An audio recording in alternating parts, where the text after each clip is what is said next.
Ma'am நம்மளோட டிஎம்ல நிறைய பேர் கிட்னி ஸ்டோனுக்கு கேஸ் ஸ்டோனுக்கு என்னென்ன மாதிரி ஹெர்ப்ஸ்லாம் யூஸ் பண்ணலான்ற மாதிரி கேட்டிருக்காங்க. நிறைய பேர் கிட்னி ஸ்டோன் இருந்தால் நம்ம வாழை மரத்தில் உள்ள தண்ணி எடுத்து இல்லைன்னா வாழை மர தண்டில் உள்ள சாறு எடுத்து குடிப்பாங்க.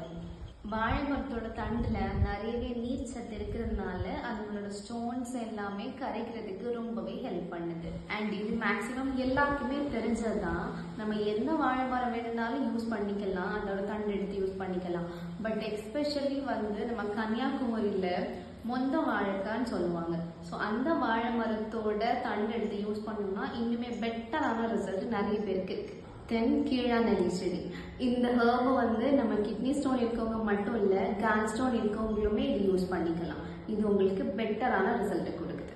ஹெர்பல் பார்த்தா நீங்கள் இந்த 2 யூஸ் பண்ணிக்கோங்க. ப்ளஸ் இது கூடவே நல்ல வாட்டர் இன்டேக் இருக்கணும். ஃபாஸ்ட் ஃபுட்டு, பிவரேஜஸ், ரொம்ப சால்ட்டானது, ரொம்ப ஸ்பைசி ஃபுட்டஸ் எல்லாமே நீங்கள்